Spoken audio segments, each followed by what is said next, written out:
আসসালামু আলাইকুম, welcome my new episode of my daily blog. আশা করি সকলে ভালো আছেন। আলহামদুলিল্লাহ আমিও ভালো আছি। আর আজকে এমন একটি জায়গায় বসে আমি ব্লগ শুরু করতেছি। এই জায়গাটা এত সুন্দর, যেটা যদি না দেখেন তাহলে বুঝতেই পারবেন না। দেখেন এই জায়গাটা এত সুন্দর, মানে চতুর্দিকে এত রোদ, এই রোদের মাঝে এই জায়গাটা অনেক সুন্দর। দেখেন এই জায়গার ভিউটা, ভাই অসাম, জাস্ট আলহামদুলিল্লাহ। আল্লাহ যে এত সুন্দর জায়গা বানিয়েছেন এই পৃথিবীর মধ্যে, আপনারা যদি না দেখেন, না ঘোরেন, বুঝতেই পারবেন না।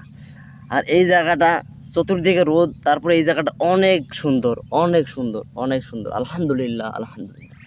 লেবুর গাছটা এরকমভাবে আছে, দেখেন এটা একটা বসার সুন্দর একটা জায়গা। এত সুন্দর বসার জায়গা আপনারা মনে আর কোথাও খুঁজে পাবেন না। আর এখন আমি আর আমার বাবু ভাই দুজনে মিলে আসরে নাচ পড়েছি, এবং আসরে নাচ পড়ার পর দুজনে মিলে একটু হাঁটতে বের হলাম যে আমাদের গ্রামটা একটু ঘুরে দেখব, এই উদ্দেশ্যে বের হয়েছি। এখন আসছে একটা উঁচু গ্রাম, আমাদের পিছনে উঁচু গ্রাম ছেড়ে আসলাম। দেখতে পাচ্ছেন যে এইটা পুরোটা ছিল একটা উঁচু গ্রাম। এই উঁচু গ্রাম ছেড়ে আমরা যাইতেছি, আবার দেখি এই দিক দিয়ে আমরা আবার চলে যাবো আমাদের বাসায়। এখান থেকে আমাদের বাসাটা বেশি দূরে না, এই এই দোলাটা পার হলেই আমাদের বাসা। ওই যে একটা মসজিদ দেখা যাইতেছে, এই ওখানে আমাদের বাসা। তা যাই, একটু যেহেতু আসলাম একটু ঘুরি, এরপর ড্যান বাসা যাব।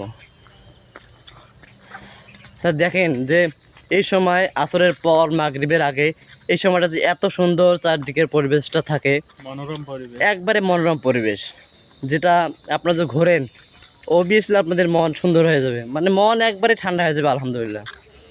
যে দেখেন চারদিকের পরিবেশটা সবুজ প্রকৃতি। আর আমরা আস্তে আস্তে আবার চলে আসলাম একটা, এখানে আমরা ছোট্টবেলায় যখন আমরা অনেক ছোটো ছিলাম, ফুটবল ক্রিকেট খেলছিলাম।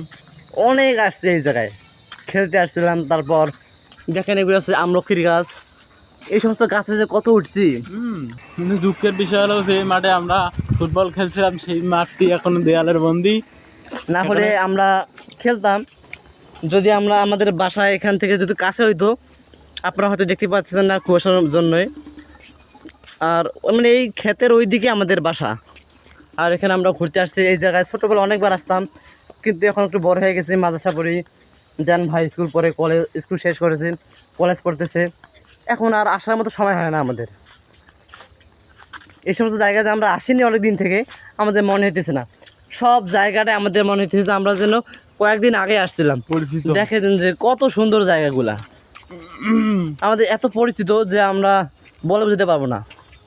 তাই এখন আমরা একটা, আমাদের যে কণ্ঠ, তারপরেও একটা গজল গাইতেছি। আপনারা আবার বলিয়ে না যে ভাই এত খারাপ কণ্ঠ আপনাদের, যে আলহামদুলিল্লাহ আমরা কথা বলতে পারি। অনেকে আছে ভাই কথা বলতে পারে না, তারপর শুনে একটু।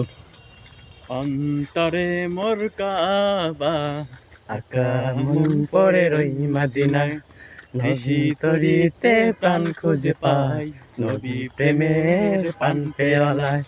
মনের গহীন হয় না বিলীন, মনের গহীন হয় না বিলীন, প্রিয় তোমায় বিনে দরুদ পড়ি তোমার শোনে আমি রাত্রি দিনে।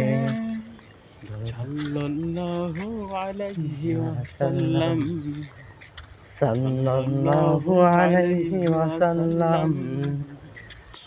যাই হোক ভাই, আমরা যে গজলটা গাইছি আমাদের ওই গজলটা পুরো মুখস্থ নাই।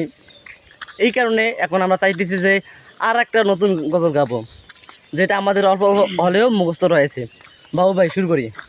তুমি আসমানে থাকো প্রভু, আমি জমিনে, তবু তোমারি প্রেম জমে হৃদয় গহীনে। আমি তোমারি গোলাম গো, অন্য কারো না। আমি তোমারি গোলাম গো, অন্য কারো না। আলিমুল গায়ব তুমি, মালিক রব্বানা। আল্লাহু আল্লাহু আল্লাহু আল্লাহ, আল্লাহু আল্লাহু আল্লাহু আল্লাহ।